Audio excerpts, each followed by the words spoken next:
ഇവക്ക് വിളിക്കാൻ കണ്ടൊരു സമയം. ആ ഹലോ സാഗറെ, ഞാൻ വളരെ ഹാപ്പിയാണ്. ആ എന്താ കാര്യം? ജഗൻ ജയിലിലായതിൽ എനിക്ക് സന്തോഷമുണ്ട്. ടീമോളെ നമ്മൾ തട്ടിക്കൊണ്ടുവന്ന സംഭവമാണ് ഞാൻ ഓർക്കുന്നത്.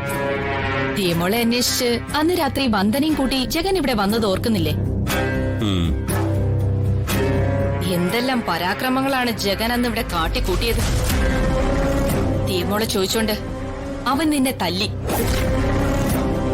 എന്നെ നിന്റെ അമ്മയും ഭീഷണിപ്പെടുത്തി. ഒടുവിൽ ടീമോളെ എന്നിൽ നിന്നും പറിച്ചെടുത്തോണ്ട് അവൻ പോയത്. ദ്രോഹി. ദിയമോളുടെ അച്ഛന്റെ ഘാതകനായ ജഗൻ തന്നെ അവളുടെ അച്ഛൻ ചമഞ്ഞു നടക്കുകയല്ലായിരുന്നു ഇതുവരെ.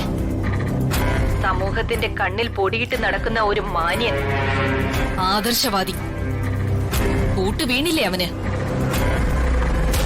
അവനെ ഭർത്താവാക്കി തലയിലേറ്റി നടന്ന വന്ദനയ്ക്കും കിട്ടിയില്ലടാ 8ന്റെ പണി. നിയമത്തിന്റെ കണ്ണ് വെട്ടിച്ച് നടക്കുന്ന സാമൂഹ്യ വിരുദ്ധനാ ജഗൻ. അവൻ അർഹിക്കുന്ന പരമാവധി ശിക്ഷ തന്നെ അവന് കിട്ടിയിരിക്കണം. എന്താ സാഗറെ, ഞാൻ പറഞ്ഞതൊന്നും സാഗറിന് പിടിച്ചില്ലേ? അത് പിന്നെ ഏത് പിന്നെ? സാഗറിന്റെ ഉറ്റ സുഹൃത്തല്ലേ കരുണാകരക്കുറുപ്പ്. അയാളാണ് ഈ കളികളൊക്കെ കളിച്ചത്. ദിയമോളെ നമുക്ക് കിട്ടാത്ത അവസ്ഥ ഉണ്ടാക്കിയത് അയാളാണ്. കുറുപ്പിന്റെ തനിനിറം ഇപ്പൊ മനസ്സിലായില്ലേ?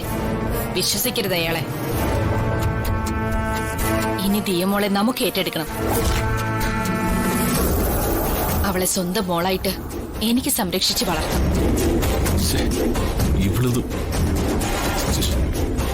അതിനു വേണ്ട നിയമ നടപടികൾ ഉടനെ തുടങ്ങണം. എന്താ? അതെ, അങ്ങനെയാവാം.